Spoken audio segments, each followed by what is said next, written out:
Welcome to the deep dive. This time, we're exploring the power of the mind to become limitless.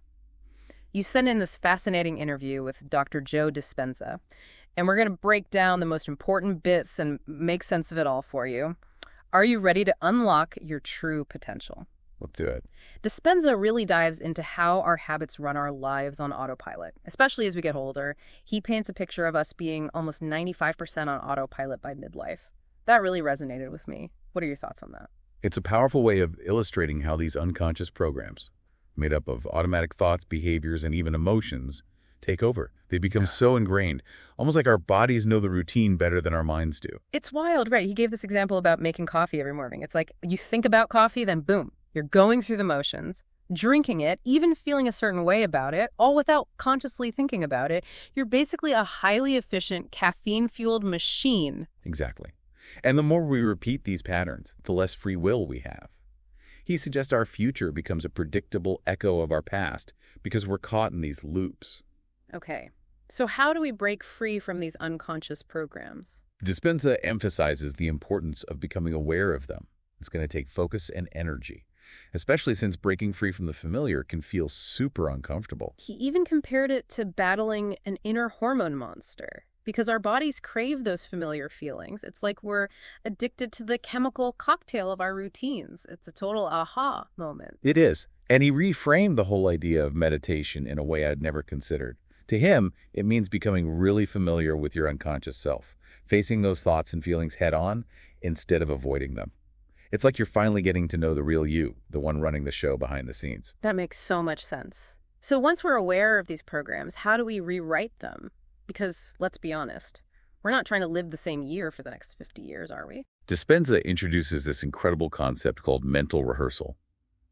It's all about teaching your body emotionally what the future you desire will feel like before it actually happens. Hold on. So you're saying that if we can truly embody the emotions of our future selves, our bodies won't keep seeking those feelings in our old familiar ways. That's pretty powerful. It is. He links this to how our thoughts and feelings actually create physical change. He even talked about studies where gene expression changed in just 7 days, based on a person's mental and emotional state. It's like your mind is holding the blueprint for your biology. Wow. Okay, so he's saying that even the way our genes express themselves can be altered by our thoughts and feelings. That means this mental rehearsal thing is more than just positive thinking. It's literally prepping our brains for a whole new reality. Absolutely. He described it like carving out new neural pathways through repeated mental and emotional practice. It's like building mental muscle. So we're talking about way more than just visualizing something. We're talking about feeling it, embodying it on a visceral level. I'm starting to see how this could be a game changer. It is. And speaking of changing the game, Dispenza has this idea of the big three: body, environment, and time, which ties in really well with your goal of becoming limitless. Okay, let's unpack this big three thing, because I'm ready to transcend some limitations. Well, he describes it as our brains being neurologically mapped to memories and associations related to our body, our environment, and time. Think about it. Your senses are always feeding you information based on past experiences, keeping you stuck in those old patterns. So you walk into the same coffee shop, see the same barista, smell the same coffee aroma, and your brain is flooded with memories and emotions based on every time you've been there before. Exactly. You're essentially a walking, talking memory bank, constantly reacting to your surroundings based on your past. That explains why I always feel so anxious before big meetings. My body remembers the stress from every presentation I've ever given. So how do we break free from this environmental stranglehold? He talked about moving from somebody to nobody to everybody. Right. This part is where he gets really interesting. He's suggesting we shift our attention away from external anchors, like our bodies, people, possessions, places, even time itself. It's about shedding those limiting identities. So instead of identifying as somebody specific, like the anxious presenter or the coffee-craving morning person, you're moving into a state of nobody, detaching from those limiting labels. Exactly. And that's where the magic happens. It's like stepping out of your limited self and tapping into something much greater. Okay. So we've broken free from the big three, and we're not clinging to our limited somebody identity. What does this everybody state look like? He describes it as connecting with the quantum field, that realm of pure potential where everything is interconnected. It's like tapping into a universal consciousness, shedding those limiting boundaries, and becoming one with everything. He made a great point about awareness being key here. You're not just spacing out. You're deliberately expanding your consciousness and connecting to a higher level of reality. Precisely. And this is where he starts to talk about the difference between our everyday stress response and what he calls the quantum leap in consciousness. I love the idea of a quantum leap. So our everyday stress response is actually holding us back from accessing this limitless potential. Exactly. Dispenza contrasts the narrow focus and high brain frequencies of our stress response, fight or flight mode. With the expansive coherent brain state, we need to access the quantum field. So when we're stressed, we're actually operating from a very limited bandwidth. We're only focused on survival, not expansion. Right. It's like trying to download a massive file with a dial-up connection. You need to upgrade your bandwidth to handle the full flow of information and energy. Okay, I'm seeing the analogy here. So how do we switch from that stressed out, limited bandwidth to this expansive quantum leap state? Where does this even happen in the brain? Well, this is where things get even more interesting. Dispenza brings up the pineal gland and starts talking about mystical experiences. Buckle up, we're going deep. He describes the pineal gland as a transducer, like an antenna picking up information from the quantum field. He believes this is how we access those mystical experiences. Wait, so he's saying that those mystical experiences people have described, seeing light beings, new colors, things like that, it's not just imagination, it's a biological phenomenon happening in the brain. That's exactly what he's suggesting. He even explained how, during those experiences, melatonin in the pineal gland is transforming into potent compounds, which could be creating physical changes in the body. So it's not just about seeing cool, otherworldly things, it's about the potential for these experiences to create lasting change. This is where I start to think about those stories of spontaneous healing. Is he saying that's related to the pineal gland and these mystical states too? He absolutely links them. He believes the energy and information we receive in those heightened states of awareness can reprogram our biology. He even presented research showing changes in gene expression and the production of healing compounds in the body, all triggered by these experiences. Okay, I need a minute to wrap my head around this. We're talking about accessing a whole other dimension of reality that can potentially rewrite our biology. I'm starting to see why you called this episode Becoming Limitless. It's mind-blowing, isn't it? Yeah. And this ties in with another key idea Dispenza emphasizes, moving from linear to dimensional living. He kept mentioning that we're not just linear beings living a linear life, but dimensional beings living a dimensional life, to be honest. I'm not sure I fully grasped what he meant by that. Can you break it down? It's a shift in how we see ourselves in the universe. He's suggesting that we're not limited to the 3 dimensions of space and 1 dimension of time that we experience in our everyday lives. He believes there are other dimensions, other realities, existing beyond our typical perception. So it's like those other dimensions are always there, but we're usually tuned into the wrong frequency to experience them. Exactly. Imagine having a radio that can only pick up one station. Dispenza is saying we can learn to tune our receivers, maybe through those pineal gland activations, to experience these other frequencies, other dimensions of reality.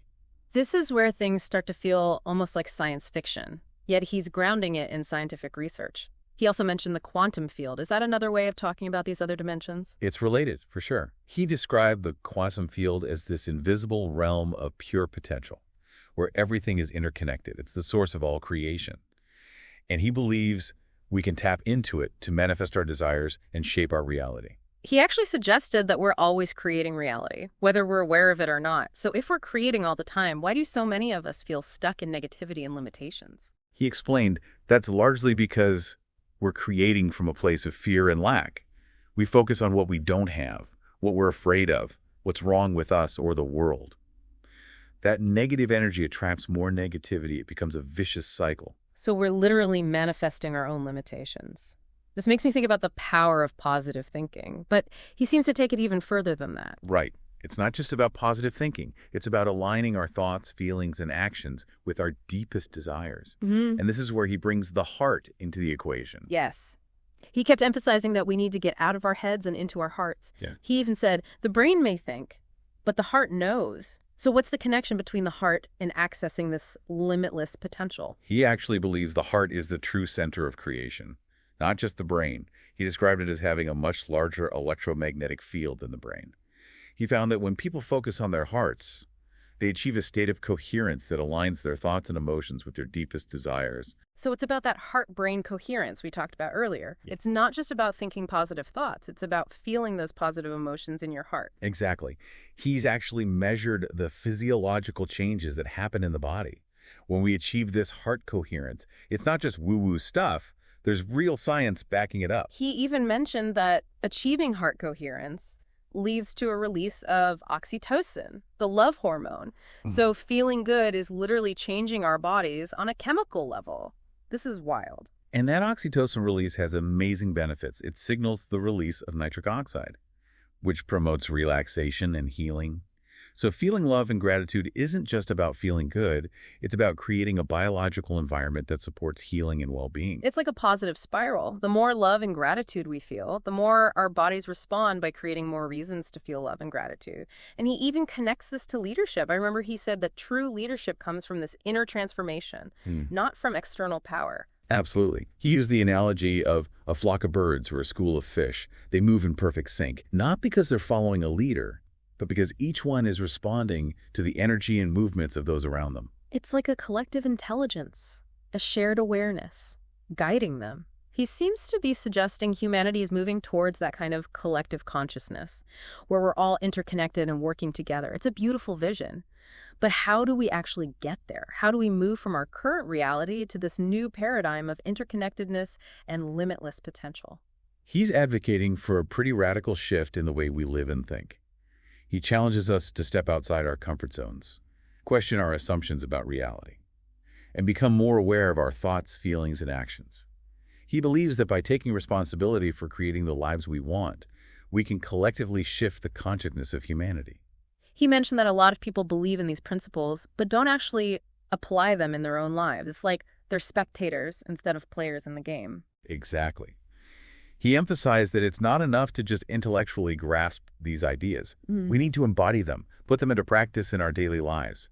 He talked about staying aware of our thoughts and emotions throughout the day, not just during meditation. So it's about being present, catching ourselves when we fall back into negative patterns, and consciously choosing a different path. But how do we stay consistent? It's so easy to slip back into old habits. He emphasized commitment and perseverance. Change doesn't happen overnight. He compared it to training for a marathon. It takes time, discipline, and a willingness to push through discomfort. So it's about trusting the process. Even when we don't see immediate results, he mentioned people giving up too soon because they don't see tangible changes right away. It's like they plant a seed and then dig it up every day to see if it's sprouted yet. Exactly. We need to trust that the seeds we're planting will eventually sprout and blossom. Transformation happens on multiple levels: mental, emotional, physical. And it takes time for those changes to manifest in our external reality. So we need to be patient gardeners. He seems to be suggesting that the more we align with this field of infinite potential, the more we attract miracles and synchronicities into our lives. He talked about how as we raise our vibration and become more coherent, we start to attract experiences and opportunities aligned with our desires.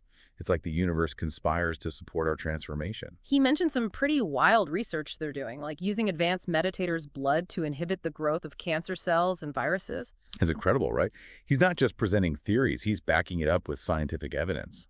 They're measuring the energy and information contained in the blood and witnessing its impact on biological systems. It's like our consciousness is literally influencing matter. He also shared the story of that 15-year-old boy who regained his hearing after a collective healing session. Those collective intentions seemed to create a powerful field that facilitated his healing. It's a beautiful example of the power of group consciousness. He talked about how we don't need to be in the same physical space to have that impact. He even mentioned remote healing experiments, where people were healed without even knowing they were being focused on. It's like the limits of space and time dissolve when we connect to that field of pure consciousness. This is giving me chills. He also emphasized that everyone has the potential to be a healer, a leader, a change maker. It's not about having some special gift or ability. It's about accessing the power already within us. He reminded us that we all came from that source of oneness, that field of pure consciousness, and we carry that spark within us. It's about remembering who we truly are and stepping into our full potential. And he's passionate about collective transformation, humanity waking up to this power, and creating a world where health, well-being, and love are the norm. He described it as an infection of health and wellness spreading throughout the world. I love that imagery. Instead of being afraid of viruses, we can become contagious with love and healing. Exactly. And he believes this transformation is essential for our survival as a species. He mentioned there's a lot of fear and negativity in the world right now, but he also sees a growing movement of people choosing a different path, a path of love, consciousness, and unity. He challenged us to be part of that movement, to be the change we want to see in the world. He believes our individual choices have a ripple effect, influencing the collective consciousness. It's like the more of us who choose love over fear, connection over separation, the faster we'll shift the trajectory of humanity towards a brighter future. And he emphasized that we shouldn't wait for someone else to save us or fix things. It's about taking responsibility for our own inner transformation and radiating that light out into the world. He talked about the old systems collapsing and how we have this incredible opportunity to co-create something new, something better, something that really reflects our highest values. It feels like we're at this pivotal moment in history. He definitely sees it that way.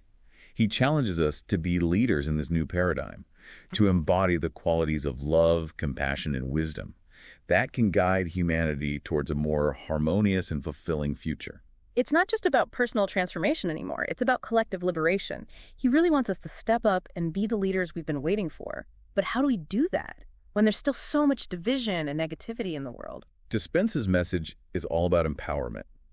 He's reminding us that we're not victims of circumstance. We are powerful beings with the ability to shape our reality and influence the world around us. It starts with looking inward, not outward, for solutions. He really challenged us to stop looking outside ourselves for the answers and start tapping into the infinite potential that exists within. He even suggested that true knowledge comes from experience, not just information. It's like we can read all the books and listen to all the podcasts, but until we actually apply these principles in our own lives, we're just scratching the surface. He's a big believer in putting these principles into practice, testing them out in our own lives, and seeing the results firsthand. He said once we experience the power of these principles for ourselves, we become living proof of their validity, which can inspire others to follow suit. He mentioned those aha moments, those breakthroughs in awareness where you suddenly see the world differently and realize your true potential. Have you ever experienced one of those moments in your own life? Absolutely.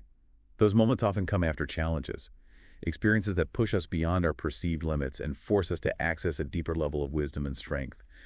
They can be intense, but they're also incredibly transformative. It's like the obstacles we face are actually opportunities for growth and expansion. We just need to shift our perspective and see them as catalysts for evolution. I love how he encourages us to embrace the unknown, to approach life with curiosity and a willingness to learn and grow. He constantly reminded us that the universe is constantly unfolding, revealing new possibilities and opportunities as we expand our awareness and step into our true power. This is making me think about how he described those who experience amazing healings and transformations. They often feel a deep sense of gratitude and want to share what they've learned with others. He called it a natural progression, a ripple effect of love and compassion that spreads outward as we awaken to our true potential. It's like we can't help but share the good vibes when we've experienced such profound transformation. He also mentioned the importance of celebrating our successes along the way, acknowledging the progress we've made, and feeling joy and gratitude for all the blessings in our lives. He reminded us that every step forward, every positive shift, every act of kindness and love contributes to the collective awakening and brings us closer to our shared dream of a more harmonious and fulfilling world. It really feels like we're all in this together, and every act of love and light makes a difference. He even said that they're studying tears of joy. I never thought about it that way, but it makes sense. Our tears are filled with information and energy that reflect our inner state. It's fascinating, right? He's finding that tears of joy contain unique chemical signatures that can promote healing and well-being. It's like our emotions are medicine. And the most potent medicine of all is love. When we cultivate love for ourselves, for others, and for life itself, we unleash a healing force that can transform our lives and the world around us. I'm curious, with all the research he's doing, do you think he encounters much resistance to these ideas? He acknowledged that there will always be challenges, setbacks, and moments of doubt along the way. He also pointed out that those dedicated to this path often encounter resistance, both internal and external. But he encouraged us to persevere, to remember our why, and to trust that the universe is always conspiring to support our growth and evolution. He also reminded us that this isn't about striving for perfection or becoming superhuman. It's about embracing our imperfections and allowing ourselves to be human. He reminded us that it's okay to make mistakes, to fall down, to have moments of weakness. It's all part of the process. The key is to learn from our experiences, keep getting back up, and keep moving forward with love and compassion for ourselves and others. He seems to believe that true strength lies in our vulnerability, in our willingness to be open and honest about our struggles, and to support each other through the ups and downs of life. He encouraged us to create communities of love and support, where we can share our stories, our wisdom, and our strength. It's all about helping each other remember who we truly are and encouraging each other to fulfill our highest potential. And speaking of potential, I love how he talked about the power of collective intention, and how when we come together with a shared vision and a unified purpose, we can create miracles. He shared some amazing examples of groups manifesting incredible outcomes through the power of collective consciousness. Everything from healing individuals to creating social change. He even talked about the possibility of influencing global events through collective meditation and prayer. This goes back to that idea that we're all interconnected, and that our thoughts, feelings, and actions have a ripple effect. He's essentially suggesting that we have the power to change the world, not through force or violence, but through the power of our collective love, compassion, and intention. It's a beautiful vision. He encourages us to see ourselves as part of a larger tapestry, each thread contributing to the beauty and complexity of the whole. Every act of kindness, every expression of love, every moment of awareness and gratitude brings us closer to the realization of our shared dream of a more beautiful and harmonious world. What stood out to you most from all of this? I'm still thinking about how he described the tears of joy containing unique information, reflecting the profound transformation happening within us. It's like science catching up with what many have known intuitively for centuries. Imagine. Instead of waiting for the right circumstances, we can create those circumstances internally first. Maybe that's the true key to becoming limitless. Keep questioning, keep exploring, and keep pushing those boundaries. Until next time. Happy dive.